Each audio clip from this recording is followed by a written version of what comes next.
Good afternoon. How are you? I can't believe it. The temperature is 79. It was cooler than that a little bit earlier. And the wind is slight, 3, 4 miles an hour, but it's very pleasant. So it's a nice day to go for a walk. The slogan that comes to mind when I see politicians dither or propose a course of action that I think is unworthy of even the mediocre representatives who've been elected is when Robert Kennedy was fond of saying, when the going gets tough, the tough get going. And it's very clear to me that we have a lot of prominent people who find what's going on now too tough to get going. And I can't help but wonder if it isn't the fact that they do believe Biden could get the job done that concerns them about Biden being elected. Whereas, and I'm talking about the Democratic donor class, the people in business contributing, the Clooneys of the world, if you will. And why do you think he's living in Italy? You think he doesn't want to pay American taxes? Just saying, just wondering aloud. And we have to look at these people and wonder: are they being tough, or are they being selfish? Are they trying to run Biden out of town? You know, based on an incident that deserves comment. But I think now what we see is we've revealed the fact that Biden is fighting for the people, and these people are fighting for tax breaks and more income for themselves. Now, what is going on is we have a daisy chain of wealthy donors. And it's now reported that if they don't get their way, they're going to hold back $90 million from one of these independent PACs that would contribute to the election.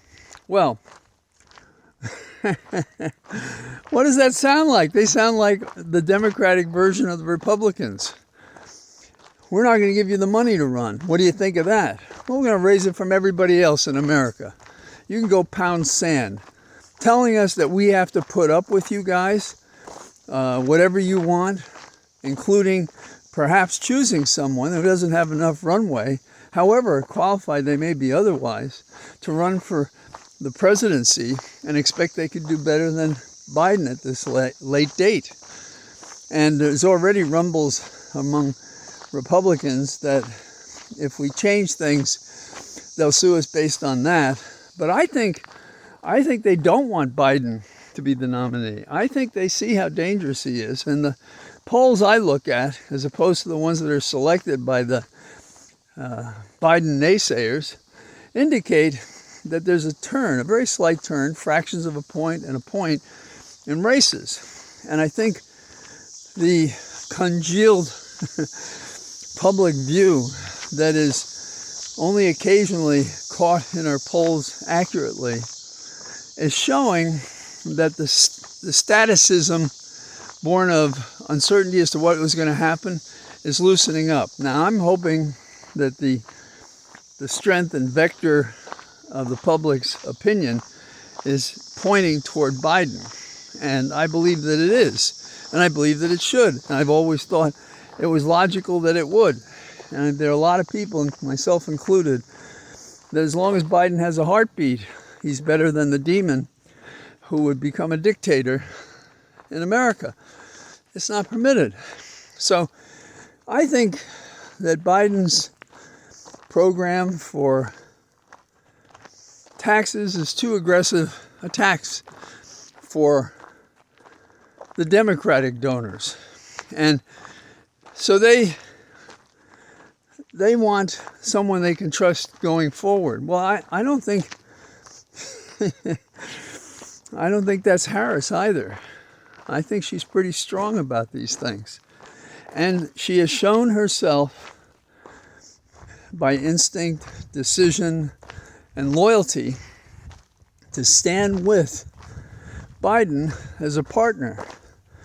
Imagine the temptations, the powers in our party, the wealth of the nation, saying, we'd like you to take over from Biden. And she's not buying it.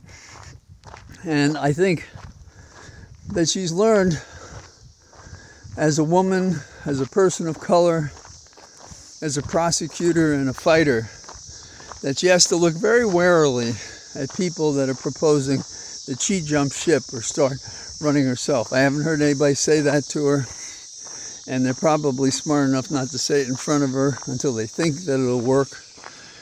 But right now, I think they must understand, the president and vice president, Biden and Harris, that there's only one way for them, and that is to go all the way to the election, to do everything that they can to win. So, do we have to raise the money ourselves? Yeah, we do. We've done it before. And consider the fact that the money that Trump gets, a lot of it goes to his defense. And now, I've posted online on X that you have to look at the fact that Robert Reich, former Labor Secretary, is shouting out the truth, and I put that up online. But you can also find the same view or similar view in the New York Times. That is, the Democratic donors are going to withhold the money if they don't get their way. Now, I don't want to overstate this, but that sounds like a bribe. Sounds like a gratuity. Sounds illegal. This is what happens when you have amateurs with a lot of money. They don't know what the hell they're doing. And, you know, the history of dictators is they take the money from the wealthy after they win. Anybody tell these guys that? Do they read any books? Do they think about these things? I don't know. It doesn't seem to me that they do. When I ran for Congress a very long time ago, in 1984, Democrats thought, hey, you know, we should be able to also get businesses supporting us. And so they began a campaign to do that. And they got a lot of businesses. And there are a lot of enlightened businessmen. And we can name them. And they're still supporting Biden. But others, not so. And when this happened, the question was, could you have strange bedfellows, really? Could you have Democrats representing labor and representing capital, convinced that labor should get a right to bargain collectively so they would have an equal bargaining power with business and a lot of other issues. And over the years, it's been an uneasy combination. When it's worked, it's been great. And when it doesn't, it's not so great. And right now, it's not working. Now, Chris Matthews, you may remember him as an MSNBC correspondent and NBC correspondent. And he has been a policy wonk and a guy who's paid attention to elections his whole life. And, you know, nobody has a perfect record, but I think he nails it. And he was on TV yesterday, I believe, saying Biden has the Democratic base, the real party.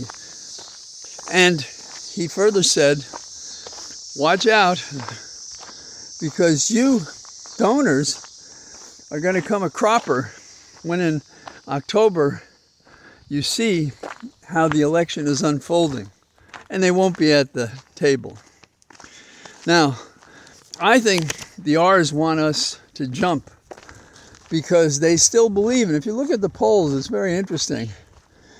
There's many of them want, that is in the polls, for whatever they're worth. It's a high percentage, I think it was 60-70% or more, want the Dems to choose someone else. So they want us to choose the best candidate? I don't think so. Trump has been quiet like he's never been because he's hoping that our Democratic donors are going to blow this. And they are. They're doing it right now. So What is our remedy? Our remedy is calling out the people badgering the hell out of Biden and telling them to back off and support the ticket instead of pissing all over it. That's a technical, political, and legal term that you may not be familiar with. Now, what else is going on? Well, a federal judge has upheld Biden's rule that you have to do background checks if you're at a gun show. That's terrific. And you may remember how he got upset the other day talking about we have to do something about saving our children from guns. What is the Second Amendment argument for allowing our children to die and be killed by guns? And you know, we haven't found any foolproof system, but there's some things that obviously help.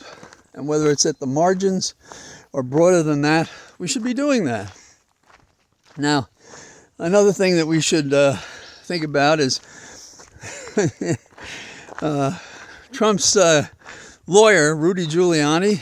Well, the bankruptcy court is throwing the case out of court, meaning he loses the defenses and protections of whatever he has, homes and things like that, because he's out on his own now.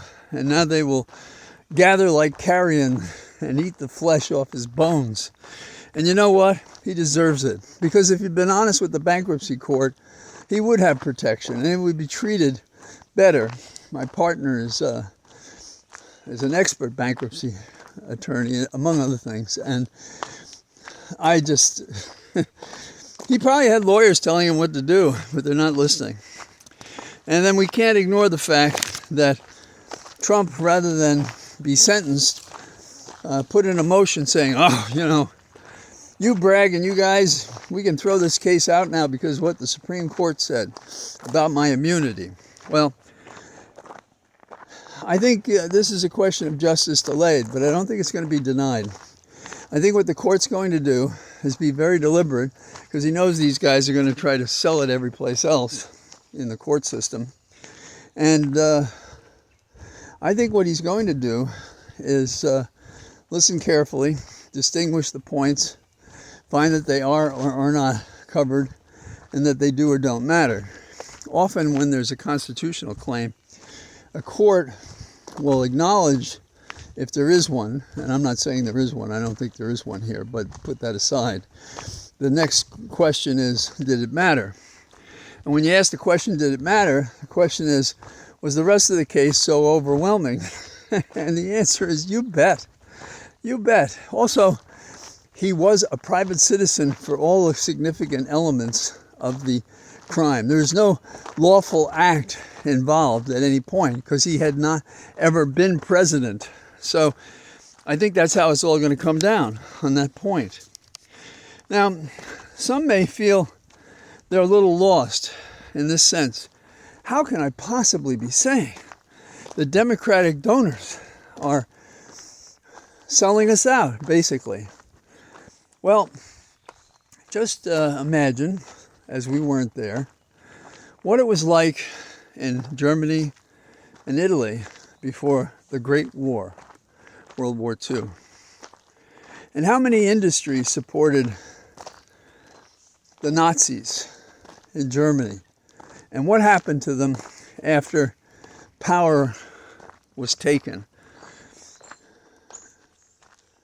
They were sold out. It was taken away.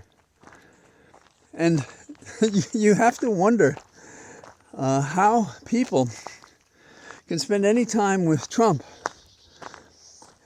and expect him to be loyal when he's never loyal. He is as worthless a friend as you could find. He is as dedicated to self-aggrandizement as anybody you could ever possibly know. And we're on notice from the 2025 project, from the things he said, how he's going to be a dictator on day one, what he did on January the 6th, the two impeachments that were ignored by the Republican Party when it came to trial in the Senate. How can you look at this man and be concerned about a couple of transpositions by Biden when you have a guy who would transpose democracy for dictatorship, for monarchy? And that's it. That's what this is all about. And so as far as I'm concerned, as long as Biden has a heartbeat, he's my candidate for president, because he's a fighter. Unlike the rest of these worthless individuals who would sell us out. And what they're doing is what you may have heard called manufacturing consent. By lies, false promises as to what it will mean. We're entering a huge green valley of possibility if we go with Trump. If we be completely reckless and change a whole ticket just literally weeks, months before the election itself. And people say, oh, Europe does it. Yeah, Europe does it. How big are those nations that do this? And they have a different system. They have a parliamentary system, mostly, at least Great Britain, France. So, but they count on our collective ignorance to tell us, why can't you do this? And they hope there's an inclination that you're afraid enough that you want to do it. And so they manufacture consent based on lies, false promises, concealing their own motives. Well, that's not acceptable in a republic. This is not something that we can put up with. And what we have to do is remember the case Citizens United, in which, quote, the money they have is considered free speech, really? Well, how about renaming that case Plutocrats United?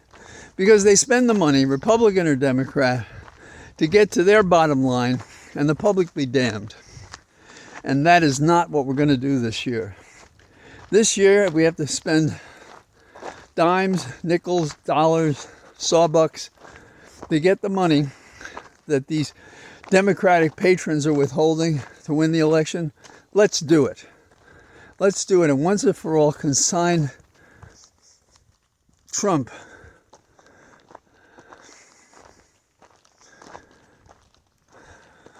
from our country, from our memories, from the possibilities of the despair that we'd realize if he won. So that's what I got to say. I'm here in my cathedral of trees, and it's sweet today, and I hope to be out tomorrow. Bye.